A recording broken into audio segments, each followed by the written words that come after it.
सरकार ने शेख हसीना पर अब जानकारी दी है। सबसे बड़ी खबर है, विपक्षी नेताओं को सरकार की तरफ से दी गई जानकारी को लेकर शेख हसीना सुरक्षित जगह पर है। सरकार ने यह इंफॉर्मेशन अभी फिलहाल साझा की है। शेख हसीना की सुरक्षा की देखरेख एनएसए कर रहे हैं। शेख हसीना के साथ 4 से 5 लोग आए हैं। सरकार की तरफ से फिलहाल जिस तरीके से शेख हसीना को लेकर यह जानकारी इस वक्त रखी गई है सामने, इस बारे में और जानकारी के लिए मेरे सहयोगी इस वक्त मुझे ज्वाइन कर रहे हैं। फिलहाल आपको बता दें, विपक्षी नेताओं को सरकार की तरफ से क्या क्या जानकारी दी गई है, इस बारे में और जानकारी दे रहे हैं मेरे सहयोगी आमोद जी, बताएं क्या खबर है इस बारे में। देखिए, साफ तौर पे अगर बात करें तो विपक्षी नेताओं को बताया गया है जो केंद्र सरकार की तरफ से, वो ये बात है कि वहाँ अभी जो हालात है वो कल से बेहतर है और भारतीय जो वहाँ पे लोग रह रहे हैं उनको कोई खास दिक्कत अभी आज की स्थिति में नहीं है। और लगातार केंद्र सरकार बांग्लादेश के जो सेना प्रमुख है उनके संपर्क में है और कोई भी ऐसी हालत अगर बनती है तो केंद्र सरकार उसके लिए त्वरित कार्रवाई करने को तैयार है। तो किसी भी तरह की चिंता की बात नहीं है। बॉर्डर पूरी तरह से सुरक्षित है और जो विपक्षी नेताओं से खास बात शेयर किया गया, जो साझा किया गया केंद्र सरकार की तरफ से, उसमें ये बताया गया कि चूंकि अभी शेख हसीना थोड़ा स्तब्ध है, कल जिस तरह से घटना घटी है, हालांकि ये भी बताया गया विपक्षी दलों को कि ये कोई अचानक घटी हुई घटना नहीं है। वहाँ काफी दिनों से ये घटना चल रही थी, लेकिन शेख हसीना अभी भी स्तब्ध है और इसलिए उनसे आगे के प्लान के बारे में भी बात नहीं हुई है कि उनका आगे का प्लान क्या है, इंडिया में रहना चाहेंगी या कहीं और जाएंगी। लेकिन उनको फिलहाल वहीं जहाँ पे कलुत्री लैंड की थी गाजियाबाद में, वहीं रखा गया है। काफी सुरक्षा घेरे में उनको रखा गया है और उनकी सीधा देखरेख जो है एनएसए अजीत डोभाल कर रहे हैं। और उनके साथ जो 4-5 अन्य लोग भी आए हुए हैं उनकी बहन के अलावा, उनको भी वहीं रखा गया है, एक साथ रखा गया है और उनको किसी तरह की दिक्कत ना हो इसका पूरा ख्याल किया जा रहा है। हालांकि आमोद जी, इस बारे में भी आपसे जानकारी चाहूंगी, जब राहुल गांधी ने शेख हसीना के बारे में पूछा तो क्या बताया गया?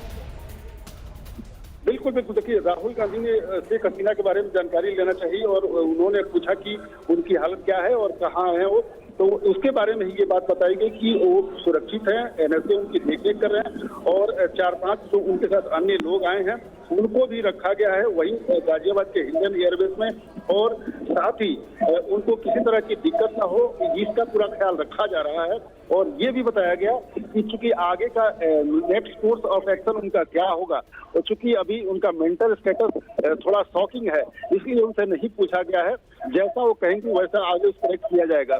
इंपॉर्टेंट इन्फॉर्मेशन आमोद जी आप हमारे साथ इस वक्त शेयर कर रहे हैं और बता दें, TV9 इस वक्त सबसे पहले आपको बता रहा है कि सरकार की तरफ से किस तरीके की जानकारी साझा की गई है, क्योंकि अभी तक खबर सर्वदलीय बैठक को लेकर सामने आई थी। अभी तक खबर यह आई थी कि सरकार के सामने सवाल किए गए थे शेख हसीना की भारत में मौजूदगी को लेकर, लेकिन अब सरकार की तरफ से क्या बताया गया है और किस तरीके की जानकारी शेख हसीना को लेकर, बांग्लादेश के हालात को लेकर साझा की गई है, उसके बारे में इस वक्त की सबसे बड़ी खबर हमारे सहयोगी आमोद हमें बता रहे हैं। और आपको इस बीच बता दूं, मेरे सहयोगी मनीष झा भी इस वक्त मेरे साथ स्टूडियो में मौजूद है, डिफेंस एडिटर सुमित चौधरी भी इस वक्त मेरे साथ मौजूद हैं। ये इंपॉर्टेंट इन्फॉर्मेशन है। मनीष, क्या जानकारियां अभी तक इस बारे में और मिल पाई हैं, क्योंकि उनकी भारत में मौजूदगी, उनके स्टेट ऑफ माइंड को लेकर और उनका आने वाले वक्त में क्या हो सकता है फैसला, इसको लेकर भी इंपॉर्टेंट इन्फॉर्मेशन फिलहाल साझा की गई है?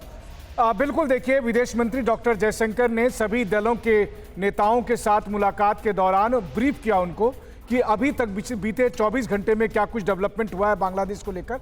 सबसे अहम बात यह है कि अभी शेख हसीना की हालत क्या है। स्वाभाविक है, जिस तरीके से शेख हसीना को ढाका से निकलना पड़ा और जिस तरह से भारत आना पड़ा, यहाँ पर शरण लेनी पड़ी, उनको लेकर वो सदमे में है, शौक है और अभी वो बहुत ज़्यादा कुछ बोल नहीं रही है। भारत सरकार ने शेख हसीना से ये कहा है कि ये आप फैसला करिए कि आपको क्या करना है। अगर आप भारत में रहना चाहती हैं तो हम आपको हर संभव मदद के लिए तैयार हैं। अगर आप भारत से कहीं और जाना चाहती हैं तो फिर आप जा सकती हैं। तो ये बात भारत सरकार की तरफ से शेख हसीना को कहा गया है। वहीं दूसरी तरफ भारत लगातार जो अभी ढाका में मिलिट्री चीफ हैं, आर्मी चीफ हैं, उनके साथ बातचीत कर रही है, क्योंकि भारत सरकार की प्राथमिकता 2 है।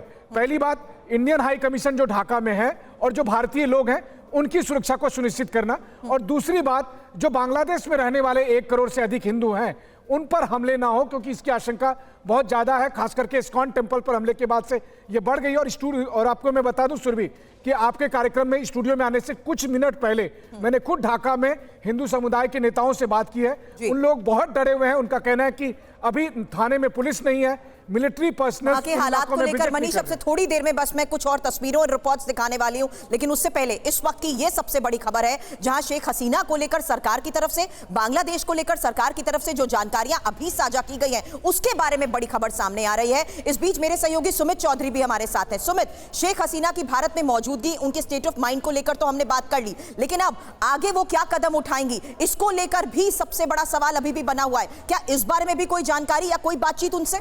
देखिए, बिल्कुल आपको याद होगा कि सुबह TV9 भारतवर्ष ने अपने दर्शकों को ये बताया था कि आखिरकार उनका रुकना अभी यहाँ पर लंबे समय तक हो सकता है, क्योंकि अभी लगातार उन्होंने जो असाइलम मांग रही थी यूके से या फिर आप दूसरे कंट्री से, फिनलैंड से और यूरोप की दूसरी कंट्री, वो अब तक फाइनलाइज नहीं हुआ है और यही वजह है कि उनको अभी यहाँ रुकना होगा। जैसे मनीष बता रहे थे कि भारत सरकार ने ये उन पर छोड़ा है कि आखिरकार वो भारत में ही रहना चाहती हैं या वो असाइलम लेकर दूसरी कंट्री जाएंगी, ये उनको तय करना है। लेकिन अभी उन्होंने कुछ वक्त मांगा है। उन्होंने कहा है कि उनकी बातचीत लगातार दूसरे देशों में चल रही है जहां पर उन्होंने असाइलम की मांग की है और दूसरे देश उनको 24 घंटे का वक्त दिया है ताकि वो डिसाइड कर सके। लेकिन इंपॉर्टेंट यह है कि इस समय कई यूरोप के देश, खासतौर पे ब्रिटेन हो या दूसरे देशों, इस समय बहुत ज्यादा असमंजस में है, क्योंकि उनको लगता है कि अगर वो शेख हसीना को अपने यहां बुला लेंगे तो निश्चित तौर पर उनकी एम्बेसीज में, उनकी जगहों पर लगातार अटैक हो जाएंगे और यही डर है। ऐसे में भारत ने ना सिर्फ शेख हसीना को अपने यहां पर एक सेफ, आप कह सकते हैं, हाउस में रखा हुआ है, बल्कि ये भी कि उनको हर संभव मदद का आश्वासन भी दिया गया है। उनको कहा गया है कि देखिए, लगातार आपको जिस भी चीज की जरूरत हो, आपको जब तक रुकना हो,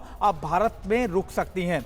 बड़ी बात इस वक्त हमारे तीन सहयोगी बता रहे हैं, आमोद जी, मनीष और सुमित, कि आखिर शेख हसीना और शेख हसीना की भारत में मौजूदगी के दौरान किस तरीके से सरकार से भी उनको लेकर सवाल किए गए और जयशंकर की तरफ से इस पर क्या जवाब राहुल गांधी को दिया गया। हालांकि इस बीच बड़ी खबर यह सामने आई है शेख हसीना को लेकर कि भारत सरकार ने शेख हसीना पर फैसला छोड़ा है और भारत में रहने को लेकर शेख हसीना खुद ही फैसला लेंगी। आपको बता दें, शेख हसीना अपना प्लान खुद तय करेंगी। भारत ने हर संभव मदद का भरोसा भी दिया है। बांग्लादेश के आर्मी चीफ के संपर्क में भी भारत सरकार है और दूसरी एजेंसीज के भी संपर्क में भारत सरकार बताई जा रही है। हाई कमीशन और भारतीयों की सुरक्षा जाहिर सी बात है प्राथमिकता है। ऐसे में उन तमाम एजेंसीज के साथ कांटेक्ट बनाया गया है और बांग्लादेश की आर्मी चीफ के भी कांटेक्ट में होने की बात भारत सरकार की तरफ से कही जा रही है। अब बांग्लादेशी सुरक्षा बलों से भारत सरकार ने कहा, बांग्लादेश में हिंदुओं पर हमले रोकने को कहा गया है।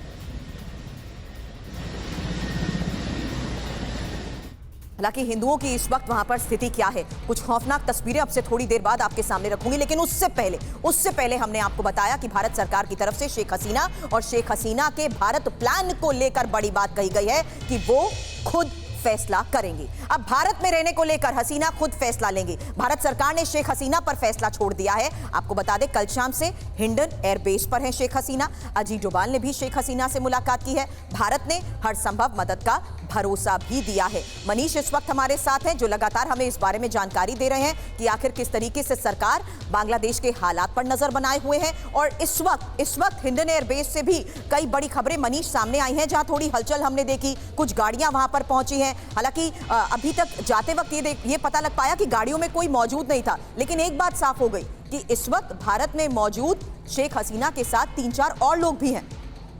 बिल्कुल, देखिए, शेख हसीना अकेले नहीं आई हैं, उनके साथ उनकी कोर टीम के कुछ लोग हैं साथ में और वो सब इस वक्त हिंडन एयरबेस में सुरक्षित ठिकाने पर रखी गई हैं।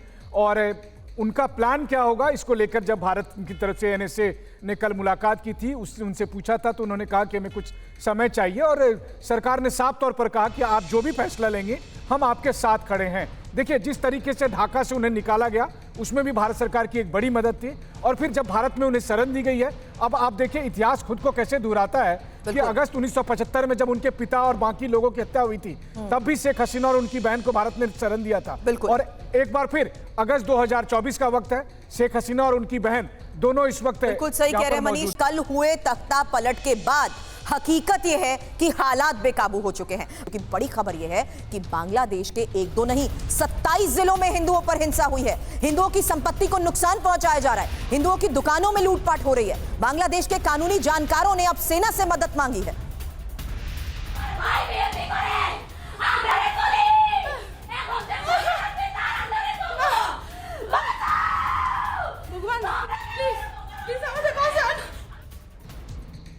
शेख हसीना के इस्तीफे के बाद उपद्रवी कैसे बवाल मचा रहे हैं, एक और तस्वीर। बांग्लादेश के मेहरपुर में इस्कॉन मंदिर में हुई तोड़फोड़ की ये तस्वीर आपके सामने रखते हैं। मूर्तियों को क्षत कर दिया गया है। हिंसा के वक्त वहां मौजूद 3 पुजारी और कई लोग जान बचाकर भागने में कामयाब रहे। उपद्रवियों ने मेहरपुर के इस्कॉन मंदिर को ही नहीं बल्कि बांग्लादेश के अलग अलग शहरों के कई मंदिरों को निशाना बनाया है और तोड़फोड़ को अंजाम दिया है। फिलहाल ये जो तस्वीर इस वक्त आप देख रहे हैं, इस तस्वीर में जिस तरीके से लोग जान बचाकर भागे हैं, उन लोगों से अब थोड़ी देर में मैं सीधा सवाल करूंगी। वहां के हालात के बारे में आपको बताएंगे, उस वक्त क्या स्थिति थी और कैसे वो अपनी जान बचाकर वहां से भागे। उपद्रवियों ने कैसे हुड़दंग मचा दिया, मंदिर में तोड़फोड़ शुरू कर दी, इसी बारे में सीधी बात करूंगी उसी मंदिर में मौजूद बालमुकुंद जी से। आपको बता दूं, वो इस वक्त बांग्लादेश से हमें ज्वाइन कर रहे हैं, लेकिन उससे पहले एक और तस्वीर देखिएगा, क्योंकि बांग्लादेश में हिंदू परिवारों में दहशत की और बहुत सी तस्वीरें सामने आ चुकी हैं।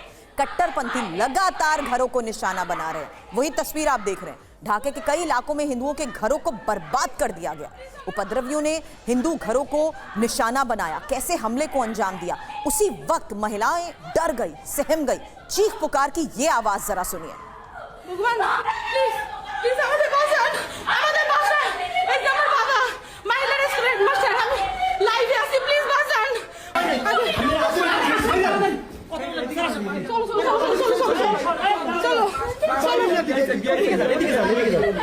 চলো মাইলে গেছে, চলো আস্তে বাবা, আস্তে বাবা, আস্তে।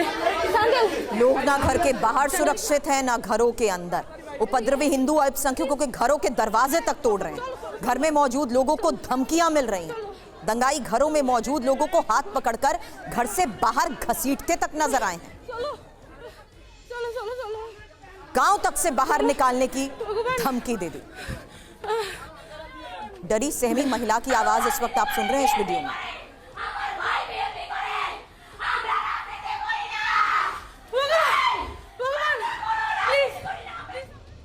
एक और तस्वीर, हिंदू अल्पसंख्यकों के घर पर कट्टरपंथियों की भीड़ ने जब हमला बोला, ये उस वक्त की तस्वीर है।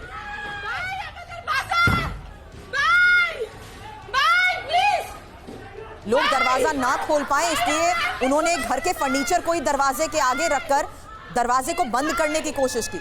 हिंसा और दंगे की वजह से हिंदू परिवार रात भर नहीं सो पाए हैं। तोड़फोड़ होती रही, लूटपाट की घटनाएं होती रही। हिंदू महिलाएं, बच्चे चीखते रहे, चिल्लाते रहे, जान की गुहार लगाते रहे, लेकिन किसी ने मदद नहीं की।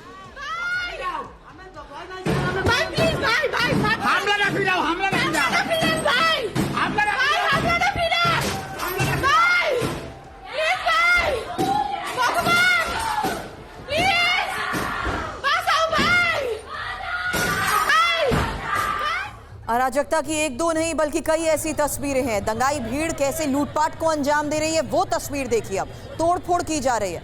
बांग्लादेश में हिंदू मालिक का एक मॉल दिन दहाड़े लूट लिया गया।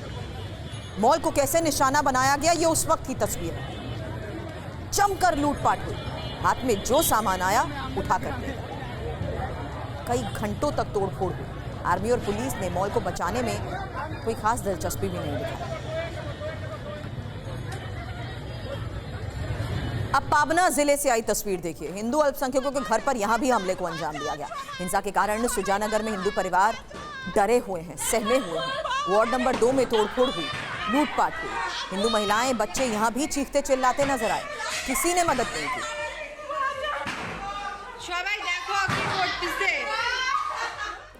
बांग्लादेश में तख्ता पलट के बाद हिंदू विरोधी हिंसा जारी है। ढाका के खिलगांव थाना क्षेत्र में हिंदू मंदिर और घरों पर हमले की एक और तस्वीर। कट्टरपंथियों ने घरों में जमकर तोड़फोड़ की है, लूटपाट की है।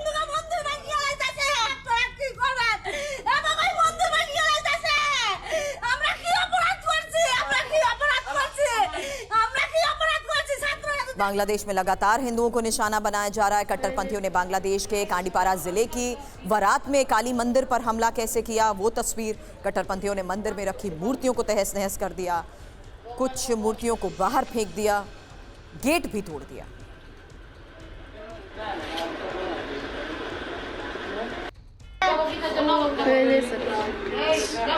तो हिंदुओं को जिस तरीके से चुन चुनकर निशाना बनाया जा रहा है, इसकी वजह क्या है, इस बारे में करूंगी बात। इस वक्त foreign expert Saurabh Bhardwaj sir हमें ज्वाइन कर चुके हैं। मेरे दो सहयोगी तो स्टूडियो में मेरे साथ मौजूद हैं, लेकिन अब बांग्लादेश इस्कॉन के प्रवक्ता दिव्या निमाई दास भी हमें ज्वाइन कर चुके हैं और इस वक्त आपको बता दूं मेरे साथ बांग्लादेश के मेहरपुर के इस्कॉन मंदिर के सदस्य सुमोहन मुकुंद दास जी भी हैं।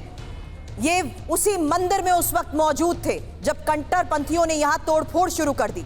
किस तरीके से आप अपनी जान बचाकर वहां पर भागे मुकुंद दास जी, क्या हालात उस वक्त वहां पर थे, जरा बताएं।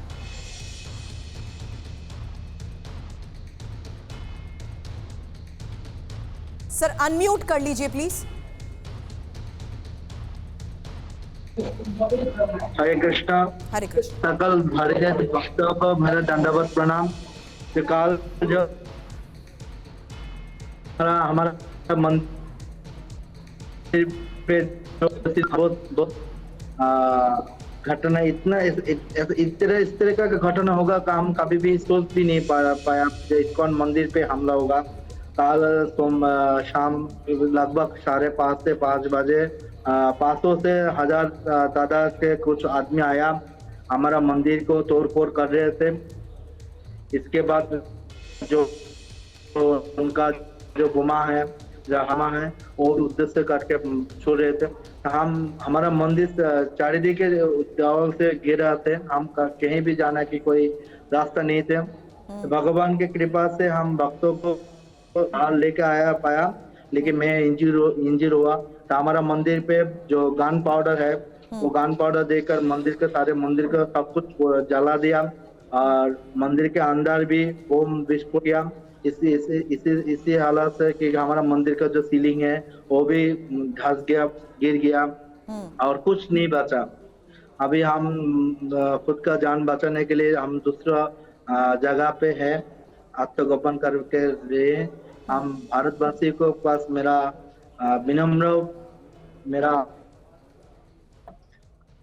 निवेदन है कि आप सब लोग बांग्लादेश हिंदू के लिए एकजुट हो, बांग्लादेश तोड़ो जिससे हमको जो सुरक्षा मिले। आप भारतवासी को भूलना मत। हमारा बांग्लादेश से सूर्य सेन, प्रीतिलता, रविंद्रनाथ टैगोर ऐसे बहुत भी सारे आदमी को भारत को उपहार दिया।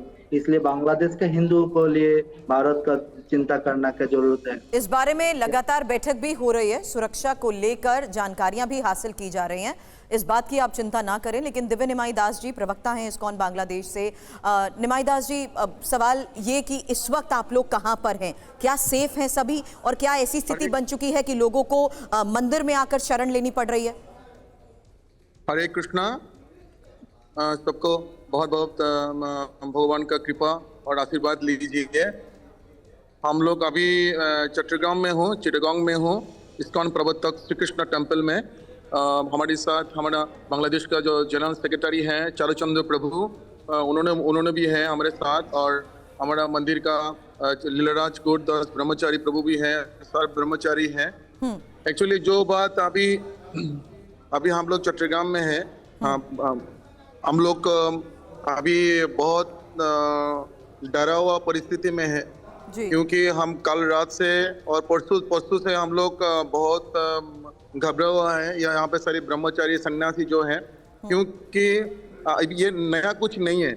आप देखिए जब भी इलेक्शन होता है, जब भी कुछ होता है, जब भी चुनाव आता है, सब कुछ हमारा माइनॉरिटी के ऊपर ही आता है जी। हर जुलूम आता है माइनॉरिटी के ऊपर, सब कुछ आता है। जो गवर्नमेंट आता है यहाँ पे सब लोग हम लोग को बोलता है, हम लोग को आश्वस्त करता है, आप लोग को चिंता करने का कोई जरूरत नहीं है, हम लोग आपके पास साथ है। हमारे साथ उन लोग तब रहता है जब सब कुछ जल के खाक हो जाता है, तब उन्होंने हमारे साथ आता है। जब हमारा प्रॉब्लम आता है, हम लोग जब उन लोग को कांटेक्ट करने का कोशिश करता हूँ मगर कोई रिस्पॉन्स नहीं मिलता हम लोग को। मगर कल रात से हम लोग बहुत यहाँ पे डरा हुआ है, सब लोग हैं, अभी भी जागरण है मंदिर में। मंदिर के सुरक्षा के लिए हम लोग खुद खड़ा हुआ है। क्या लोगों को इलाका छोड़ने के लिए भी कहा जा रहा है? बहुत सारी अभी हम लोग सिटी में है। देखिए माता जी, अभी जो सिटी में है, जिसके पास एंड्रॉइड फोन है, जिसके पास इंटरनेट कनेक्शन है, वो आप लोग को मैसेज या फोटो या वीडियो भेज सकते हैं। मगर जो विलेज में है, गांव में है, अभी गांव जल रहा है, हजार गांव जल रहा है, घर जल रहा है, दुकान जो है वो लूटपाट हो रहा है, मारपीट हो रहा है, बहुत कुछ हो रहा है जो मीडिया में नहीं आ रहा है। तो पुलिस और सेना की तरफ से क्या कोई उनको सुरक्षा नहीं मिल रही? नहीं, अभी पुलिस नाम का कोई चीज ही नहीं। अभी क्योंकि चिटागोंग में जो 4-5 पुलिस स्टेशन जला दिया है। अभी कल शाम को पूरा आग लगा के सब कुछ खत्म कर दिया है। रोड में कहाँ जावे पुलिस नहीं है, सिर्फ अभी आर्मी है। अभी जो आर्मी है हमारे पास एक लिस्ट भी दिया है, जो प्रॉब्लम होंगे तो उन लोग के साथ कांटेक्ट करने के लिए।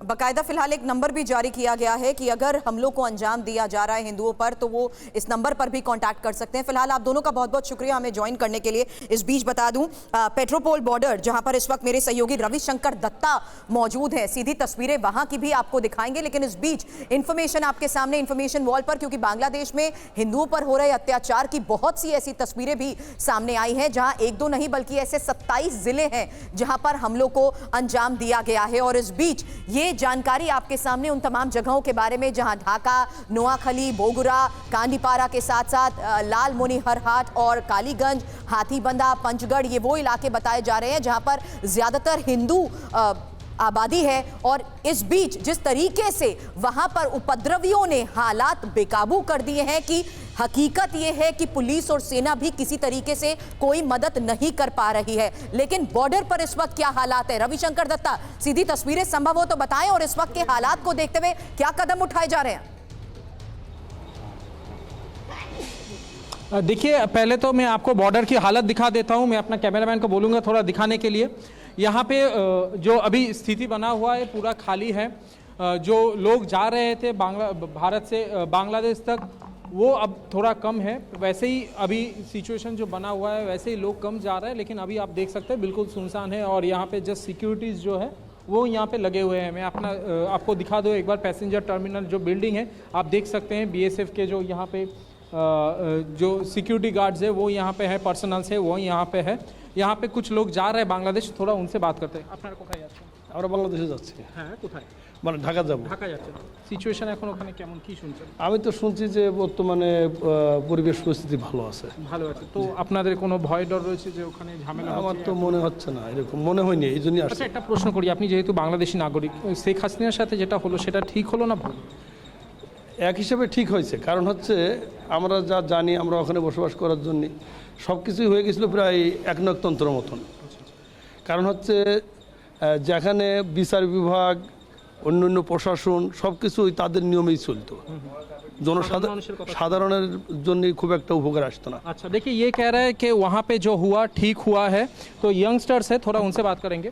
কি মনে হয় ওখানে? আমার মনে হয় সব কিছুরই তো ভালো খারাপ দুইটা দিক থাকে। তো ভালো দিকটা হচ্ছে উনি পদত্যাগ করেছে, এতে মানে জনগণের একটা স্বাধীনতা এসেছে। আর খারাপ দিক হচ্ছে এখন পুরো দেশটা তো এলোমেলো হয়ে গেছে, ওইটাকে আবার সাজাতে হবে। এটা একটু মানে একটু সময়ের ব্যাপার বা একটু সমস্যা যেটা আমরা মনে করি। আমরা সাধারণ মানুষ, তো দুই পক্ষের থেকেই মানে মুদ্রার এপিটোপিট। বুঝতে পারলাম।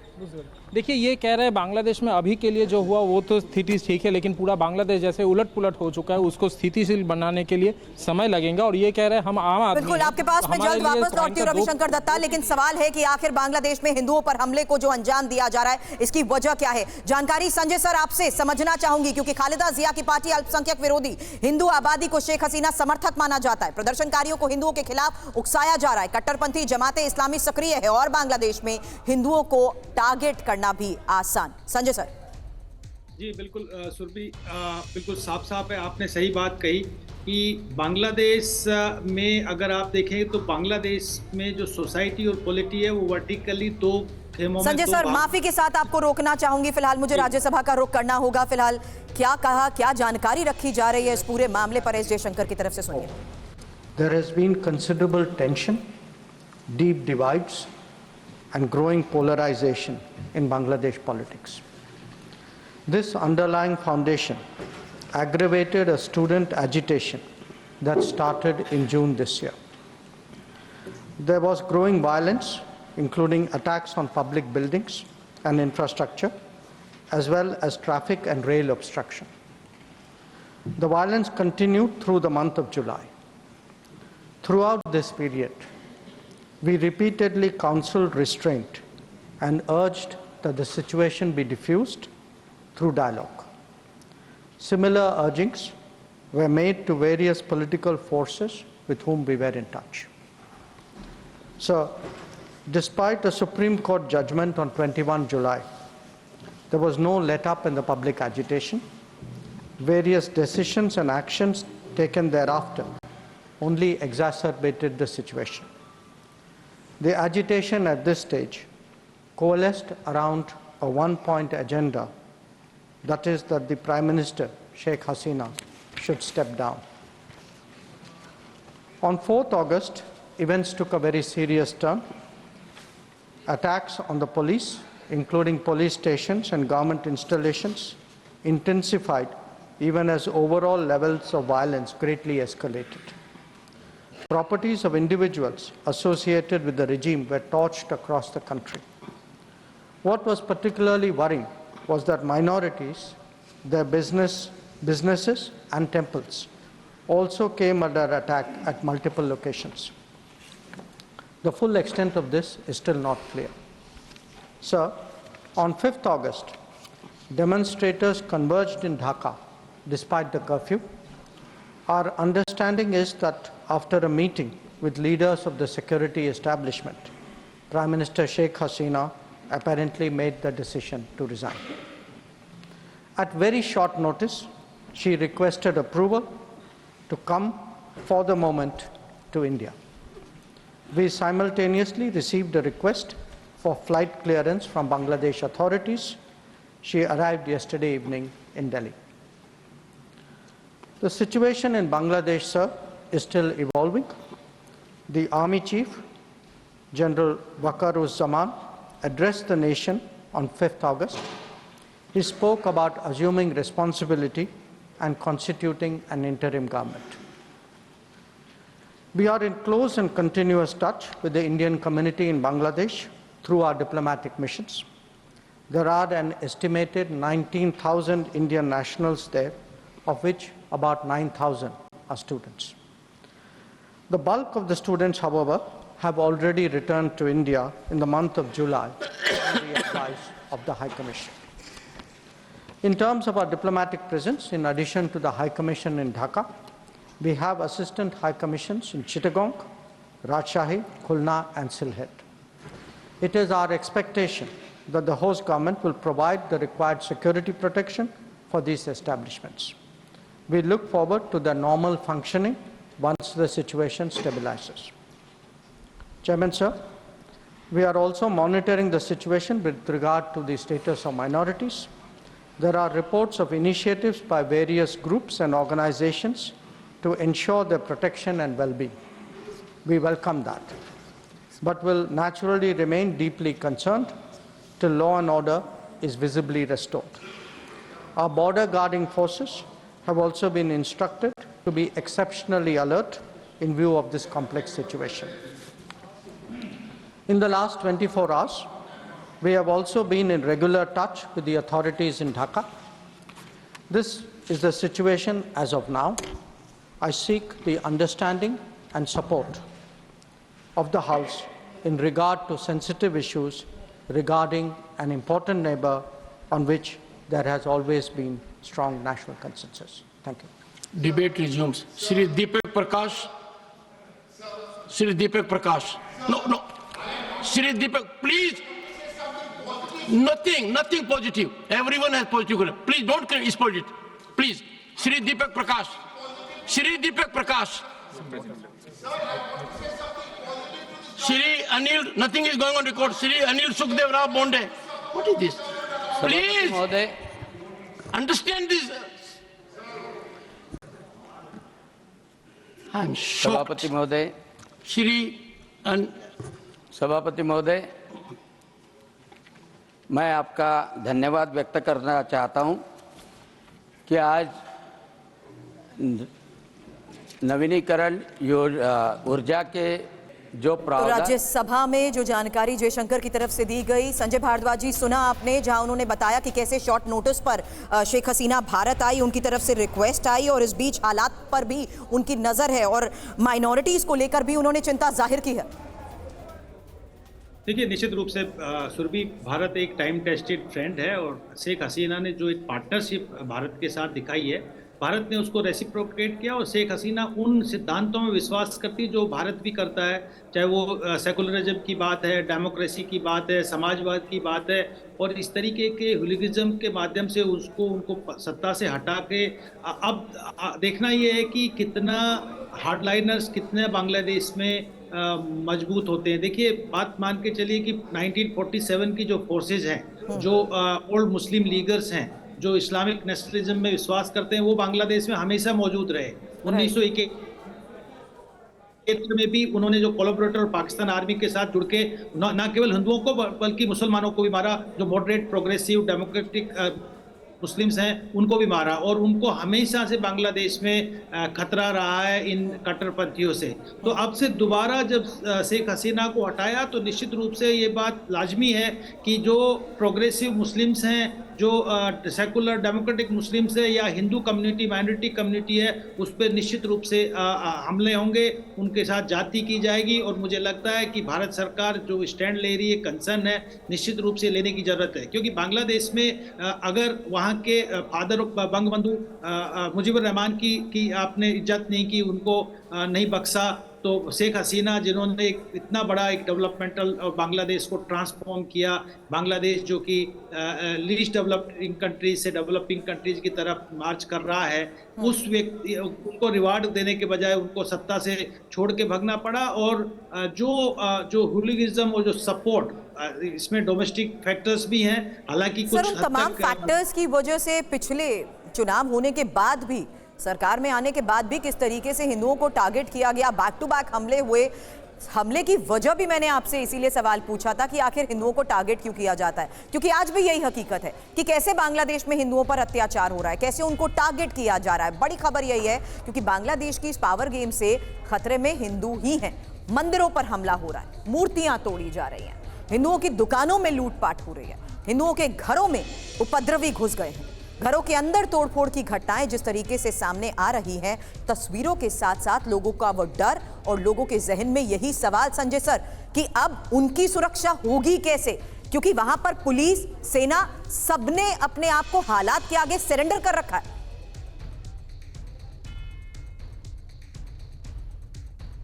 संजय सर, आपकी आवाज नहीं आ रही, प्लीज अनम्यूट करिए।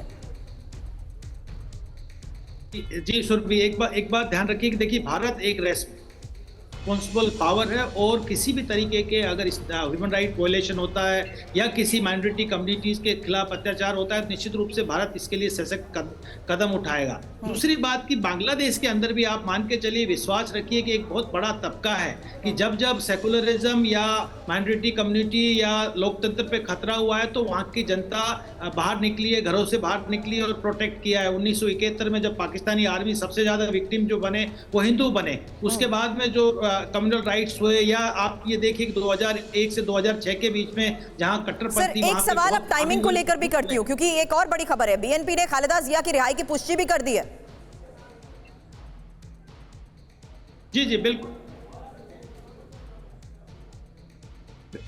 मेरे से पूछा। बिल्कुल सर, ये मैं टाइमिंग की भी बात कर रही हूँ कि तख्ता पलट की जिस तरीके से खबरें आई हैं, ये एक पॉलिटिकल स्टैंड है, पॉलिटिक्स है। अगर अपोजिशन जो फोर्सेज है, जो एंटी अवामी लीग फोर्सेज, एंटी हसीना फोर्सेज है, उनको भी मेल्ट डाउन करने की बात है, रिकॉन्सिलिएशन पॉलिटिक्स होगा वहाँ पे, जो आर्मी को भी वहाँ पे अपनी लेजिटिमेसी स्थापित करनी है। तो निश्चित रूप से इस तरीके के कदम की पोजीशन और अपोजिशन दोनों साथ आके अगर नेशनल और इंटरिम गवर्नमेंट में शामिल होते हैं तो एक बांग्लादेश में एक कंडूसिव एनवायरनमेंट होगा।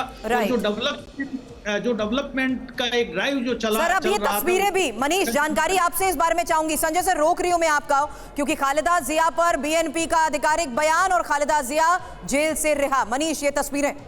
चलिए, बधाई हो, खालिदा जिया बाहर निकल गई। आखिर सारा प्लान तो उसी का था, सब कुछ उसी मकसद से किया गया था। देखिए, विदेश मंत्री डॉक्टर एस जयशंकर ने भी अभी संसद में कहा कि दरअसल इन सब के पीछे एकमात्र एजेंडा था शेख हसीना को सत्ता से निकालना। आरक्षण तो बहाना था, आरक्षण के नाम पर प्रोटेस्ट शुरू हुआ, फिर उसमें राजनीति हुई, फिर उसमें तमाम जमात और बीएनपी के लोग आए, और असली मकसद था ये जो अभी आप तस्वीरें देख रहे हैं, इसी के लिए सब कुछ हुआ था, इसी के लिए शेख हसीना को ढाका छोड़ना पड़ा था। क्योंकि खालिदा जिया जो विरोधी दल की नेता थी वो जेल में थी, वो बीमार थी, उनको अब बाहर निकाला गया है, उन्हें अब विदेश इलाज के लिए भेजा जाएगा। और इस तरीके से शेख हसीना की पार्टी की जगह अब बीएनपी, जमात इस्लामी मिलकर बांग्लादेश को उस दिशा में लेकर जाएंगी जो 1971 से पहले था। और यानी कि अब बांग्लादेश का जो कट्टरपंथी तत्व है वो बांग्लादेश के समाज पर कैसे हावी होगा।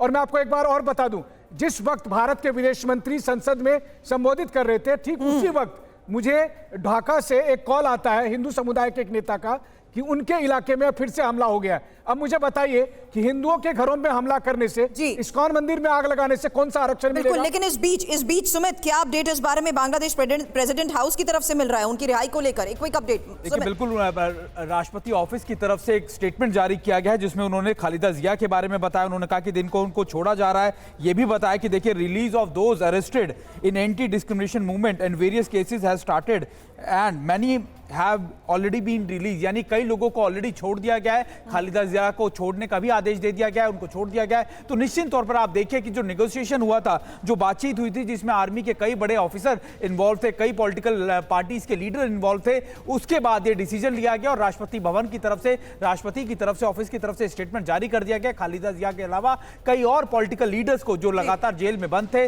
कई सालों से, उनको भी रिहा कर दिया गया है। सुमित, मनीष, संजय जी, बहुत बहुत शुक्रिया।